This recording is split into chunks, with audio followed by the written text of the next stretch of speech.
Jangan pernah membuka tenda jika kamu mendengar sesuatu di luar tengah malam, karena seorang pendaki pernah melakukannya dan setelah itu dia tidak pernah mau naik gunung lagi.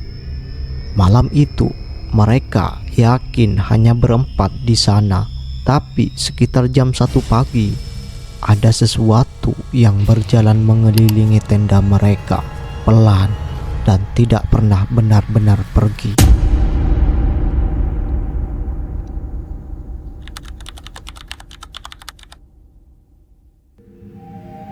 Mendaki gunung sering dianggap sebagai pelarian dari hiruk-pikuk kehidupan. Udara dingin, kabut tipis, dan suara alam yang tenang. Semuanya terasa damai. Namun, tidak semua tempat yang sunyi benar-benar kosong. Ada kalanya kesunyian justru menyembunyikan sesuatu. Sesuatu yang hanya muncul ketika malam sudah terlalu dalam.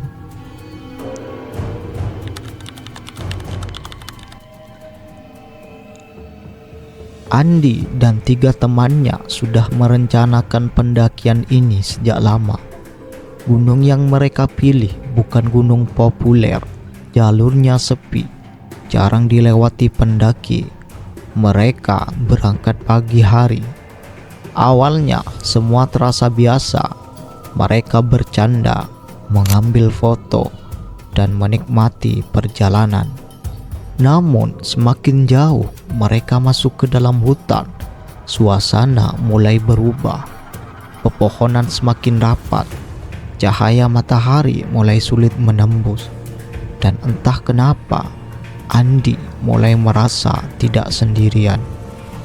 Beberapa kali ia menoleh ke belakang, namun tidak ada siapa-siapa, hanya jalur kosong dan suara daun yang bergerak pelan.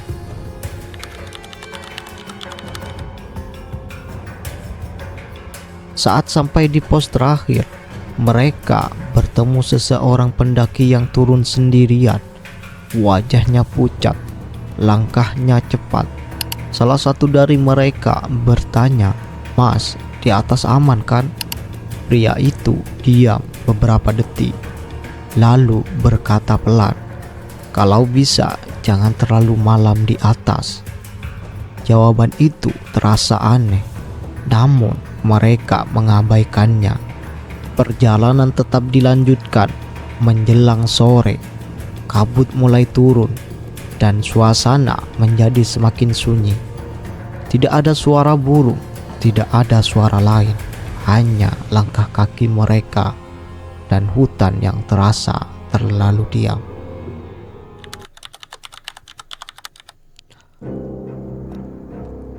Mereka sampai di area camp sebelum maghrib. Tempat itu cukup luas, namun kosong. Tidak ada tenda lain, hanya mereka berempat. Saat matahari mulai tenggelam, suhu langsung turun drastis. Kabut semakin tebal dan hutan di sekitar terasa berbeda, lebih gelap, lebih sunyi. Mereka tetap mencoba santai, memasak, makan bersama, dan bercanda ringan. Namun, Andi tidak bisa menghilangkan perasaan aneh itu. Perasaan seperti sedang diawasi. Sekitar jam 10 malam, mereka masuk ke tenda. Angin berhembus pelan. Suara dedaunan terdengar samar. Andi mencoba tidur, namun tidurnya tidak nyenyak. Beberapa kali ia terbangun, dan setiap kali bangun, suasana terasa berbeda. Sampai akhirnya, sekitar jam 1 pagi, ia terbangun sepenuhnya. Udara terasa jauh lebih dingin. Andi membuka mata perlahan. Teman-temannya masih tertidur.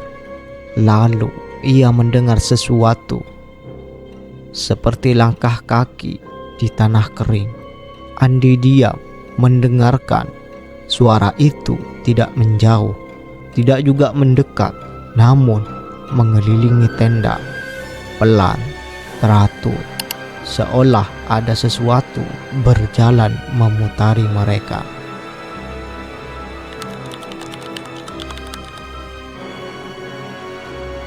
Andi mulai panik. Ia ingin membangunkan temannya, namun tubuhnya terasa berat.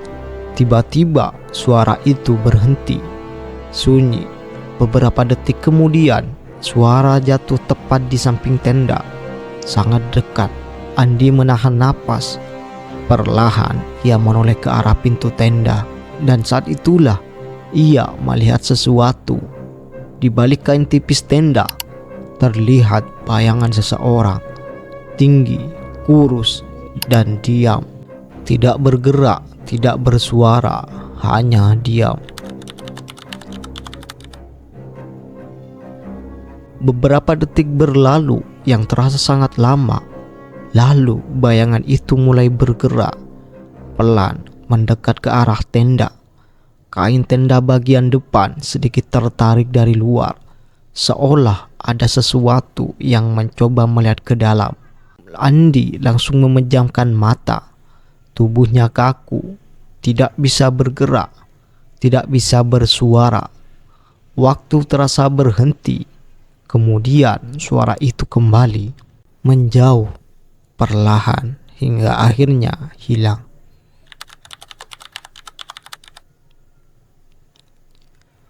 Saat pagi tiba, Andi langsung bangun. Ia membangunkan teman-temannya. Mereka keluar dari tenda, memeriksa sekitar. Tidak ada siapa-siapa. Tidak ada tenda lain. Tidak ada jejak pendaki. Namun, di tanah dekat tenda terlihat bekas seperti sesuatu berdiri lama di sana. Tanahnya cekung, seolah ditekan cukup lama.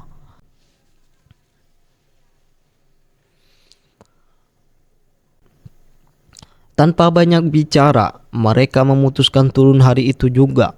Perjalanan turun terasa lebih cepat, namun lebih sunyi. Tidak ada yang bercanda, tidak ada yang menoleh ke belakang. Sejak kejadian itu, Andi tidak pernah lagi mendaki gunung sepi. Karena ia sadar tidak semua tempat di alam milik manusia. Gunung memang indah di siang hari, namun saat malam tiba, tidak semua yang ada di sana ingin terlihat. Dan jika suatu saat kamu mendengar langkah kaki di luar tendamu, padahal tidak ada siapa-siapa, mungkin kamu tidak benar-benar sendirian.